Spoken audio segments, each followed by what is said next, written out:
Parliament के main gate पर अरकान के दरमियान धक्कम पहल। बीजेपी के एमपी गिरकर जख्मी। राहुल गांधी पर सीढ़ियों से ढकेल देने का लगा इल्जाम।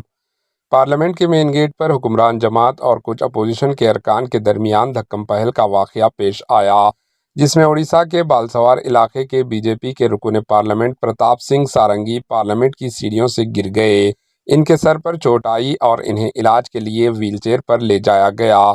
प्रताप सिंह सारंगी ने इल्जाम लगाया कि अपोजिशन लीडर राहुल गांधी के धक्के की वजह से वो गिरे थे। इन्होंने कहा कि राहुल गांधी ने कुछ एमपी को धक्का दिया, जिसकी वजह से एक रुकन पार्लियामेंट गिर गए और जख्मी हो गए।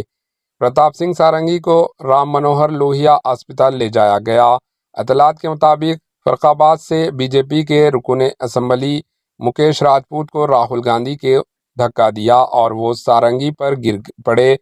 इन्हें आईसीयू में दाखिल कराया गया, जबकि राहुल गांधी ने इल्ज़ाम लगाया कि बीजेपी के अरकान पार्लियामेंट ने इन्हें धमकी दी कि इन्हें पार्लियामेंट में दाखिल होने नहीं दिया जाएगा और पार्लियामेंट के मरकजी दरवाजे पर जमा होने की वजह से इन्हें पार्लियामेंट के अंदर जाने में दुश्वारी का सामना करना पड़ा।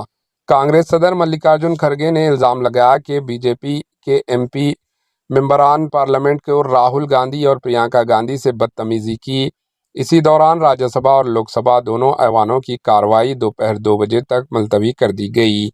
Bureau report, AHN news.